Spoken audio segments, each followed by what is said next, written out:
एक जंगल में एक चीड़ा रहता था। वह उस पेड़ में अकेला ही रहता था। अनाथ होने के कारण उसका कोई भी नहीं था और वह अकेला जंगल में घूमता, अपने लिए खाना इकट्ठा करता और अपने पेड़ पर आकर बैठ जाता। एक दिन चीड़ा पेड़ में अपने घोंसले में बैठकर आम खा रहा था।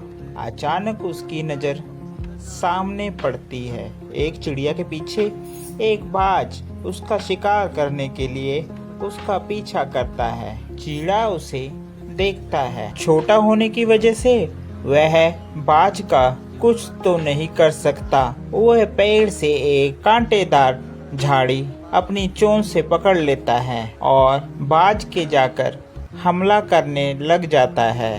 बाज चिड़िया को छोड़कर चीड़े के पीछे उसको मारने के लिए उसकी तरफ होता है तो चीड़ा तुरंत उस झाड़ियों से उसके सिर के ऊपर वार करता है। इतने में वहां पर चीड़े की मदद के लिए कौवे आ जाते हैं जो मिलकर बाज को भगाते हैं। बाज वहां से भाग जाता है। अरे चीड़ा, तुमने बहुत अच्छा किया इन सबको मारकर।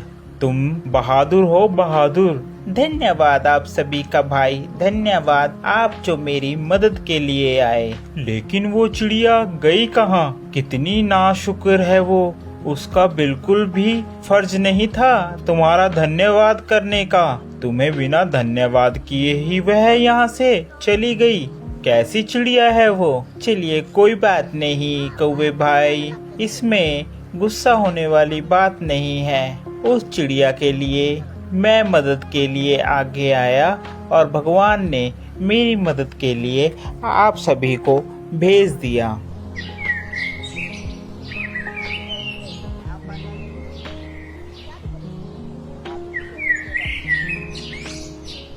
एक दिन चीड़ा अपने घोंसले में बैठा था। वह चिड़िया दूसरे दिन चीड़े के पास आई। आपका बहुत बहुत शुक्रिया, आपने कल मेरी जान बचाई। अरे कोई बात नहीं, कोई बात नहीं। आपके पैर में चोट लग रही है। जी, कल को मेरे पैर में चोट लग गई थी जिस कारण अब मुझे बहुत दर्द हो रहा है। चीड़ा उसके पैर पे मलहम पट्टी करता है और दवाई देता है। अच्छा, ये बात मैं पूछना भूल ही गया कि तुम्हारा नाम क्या है? आप अपना नाम बताएंगी? आपका नाम क्या है? मुझे प्यार से टुनटुनी कहते हैं। टुनटुनी चीड़े को शुक्रिया अदा करती है कि उसने उसकी जान बचाई। धीरे धीरे दोनों एक साथ घूमने जाते और एक साथ रहते। चीड़े ने चिड़िया को अपनी शादी के लिए प्रस्ताव दिया। क्या तुम मुझसे शादी करोगी? अरे सुनो टुनटुनी, मैं सोच रहा हूँ कि तुम्हारा भी इस जंगल में कोई नहीं है और मैं भी अनाथ हूँ। क्यों ना हम दोनों शादी कर लें? टुनटुनी चीड़े की बात मान जाती है और शादी के लिए हाँ कर देती है। दोनों एक अच्छा सा घोंसला बनाकर वहाँ पर रहते हैं। ऐसे ही थोड़ा समय बीतता चला जाता है। एक दिन धीरे धीरे टुनटुनी का स्वभाव बदलता जाता है। सुनिए जी, मैं आपसे बहुत प्यार करती हूँ लेकिन आप मुझे बिल्कुल भी प्यार नहीं करते हैं। अरे नहीं टुनटुनी, मैं तुम्हें बहुत प्यार करता हूँ, सच में। तुम कहो तो तुम्हारे लिए मैं जान हाजिर कर दूं। नहीं नहीं, मुझे आपकी जान नहीं चाहिए। आप तो झूठे हो, झूठे।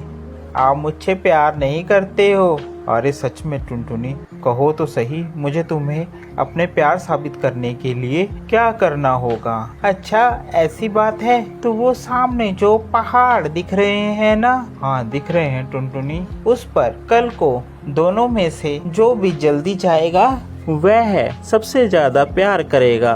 अगर मैं पहुंची तो मैं प्यार करूंगी, अगर आप पहुंचे तो आप प्यार करोगे। ठीक है टुनटुनी, मुझे तुम्हारी शर्त मंजूर है। टुनटुनी उस दिन गुस्से में घर छोड़कर अपनी सहेली के पास चली जाती है और चीड़ा उसी रात शाम को वह निकल लेता है पहाड़ों पर। वह दिन ढलते ही वहां पर पहुंच जाता है। अब पहाड़ों में ठंड ज्यादा हो रही थी जिस कारण वहां का वातावरण ठंडा हो गया और चिड़े को सारी रात ठंड में काटनी पड़ी, जिस कारण वह बेहोश होकर नीचे पहाड़ों पर गिर गया और मर गया। दूसरे दिन टुनटुनी चिड़िया उड़ते हुए उस पहाड़ पर आती है। अरे कहाँ गए? देखा ना, मैंने कहा था ये झूठे हैं, झूठे कहीं के, अभी तक नहीं आए।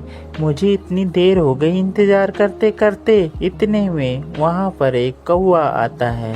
अरे टुनटुनी, अब तुम जिसका इंतजार कर रही हो अब वह कभी नहीं आएगा। हाँ मुझे पता है, वो झूठा है तभी तो नहीं आएगा।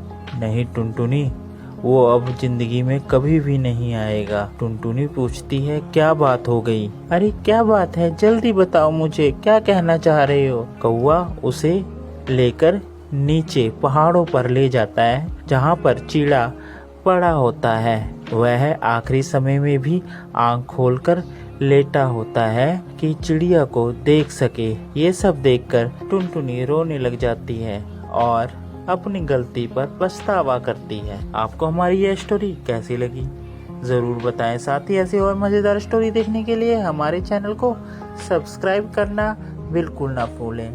Thank you for watching.